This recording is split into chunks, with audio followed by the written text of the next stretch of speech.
شادی میں رکاوٹ یا کسی خاص جگہ، ایک ہے محبت کی شادی، ایک ہے کسی خاص جگہ رشتہ بھیجنا ہے اور اللہ تعالیٰ اس کو شرف قبولیت عطا فرما دے.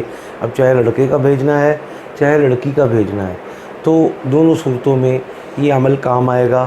یا میری وہ بہن جو بہت عرصے سے رشتوں کے آمد کے انتظار میں ہے، یا میری وہ بہن جو رشتے تو آتے ہیں کبھی اس کی ناک کے نیچے نہیں آتے، کبھی اگلے پسند آنے کے باوجود واپس نہیں آتے، یا بات بنتے بنتے رہ جاتی ہے، بگڑ جاتی ہے اور منگنی تک نہیں پہنچتی. جب منگنی تک پہنچے تو نکاح تک نہیں جاتی، نکاح تک ہو جائے تو رخصتی تک نہیں پہنچتی، اور اگر رخصتی ہو جائے تو ایسی میری بہنیں، ایسے میرے بھائی کہ جن کی طلاق کے معاملات 3 دن میں ہوئے ہیں. طلاق دینے والا پریشان ہے کہ کیوں دے رہا ہوں، اور طلاق لینے والی پریشان ہے جس کو دی جا رہی ہے کہ وہ اپنی ماں باپ کو یہ بتانے سے قاصر ہے کہ مجھے کیوں طلاق ہوئی ہے. کوئی اس کا افیئر نہیں ہے، کوئی اس کا کہیں پسند ناپسند نہیں ہے، کہیں اس سے کوئی ایسی گستاخی شوہر کی نہیں ہوئی، ساس کی نہیں ہوئی، نند کی نہیں ہوئی، لیکن تیسری رات گزارنے کے بعد صبح بندے نے بوریا بستر گول کروا کے اسے گھر واپس بھجوا دیا ہے. تو یہ معاملات ایسے ہیں کہ جو ماں باپ کے لیے دکھی ہیں.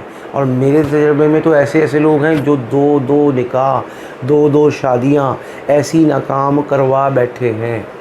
ایسے لوگ حقیقت میں جادو کا شکار ہیں.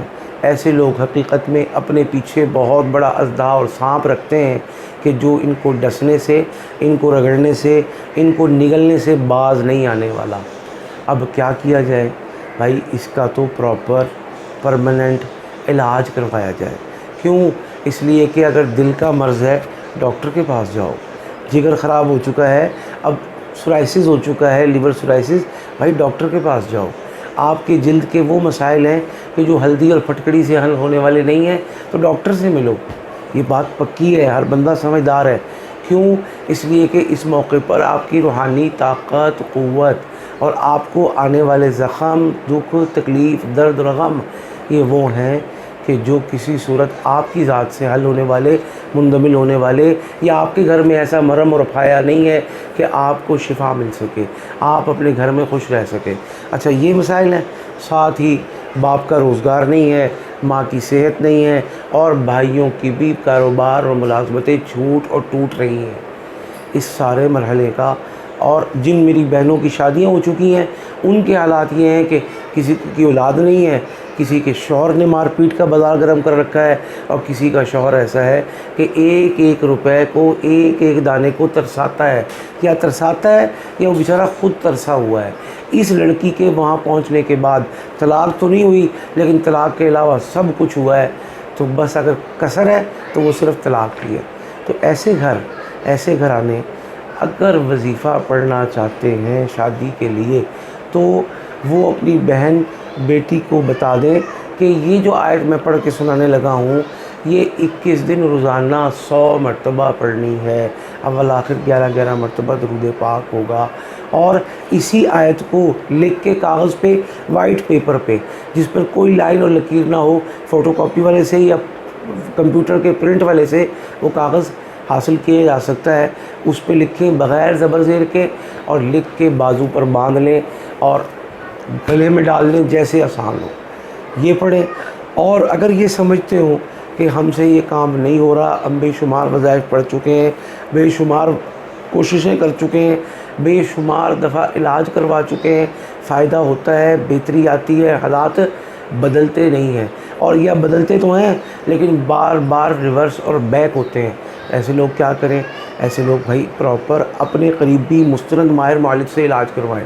اگر ہم سے کروائیں تو ہم اپنی اسپیشلٹی آپ سے عرض کرتے ہیں کہ میں صرف علاج نہیں کرتا، میں صرف علاج کو کافی نہیں سمجھتا، میں علاج کو ادھورا اور حصار اور سیکیورٹی کو پورا علاج سمجھتا ہوں.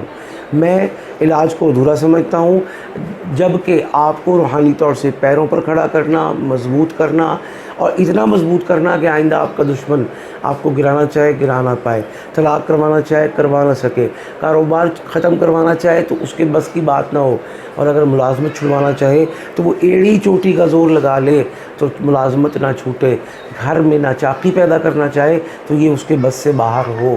میں تو الحمدللہ دنیا بھر میں یہ سکھاتا ہوں۔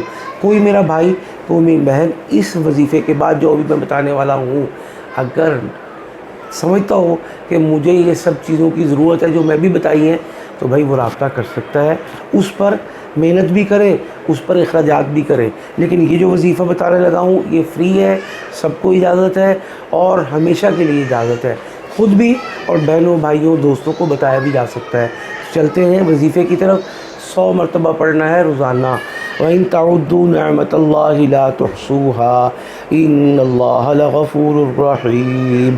میں دوبارہ پڑھ رہا ہوں، وَإِن تَعُدُّوا نِعْمَةَ اللَّهِ لَا تُحْصُوهَا إِنَّ اللَّهَ لَغَفُورٌ رَحِيمٌ۔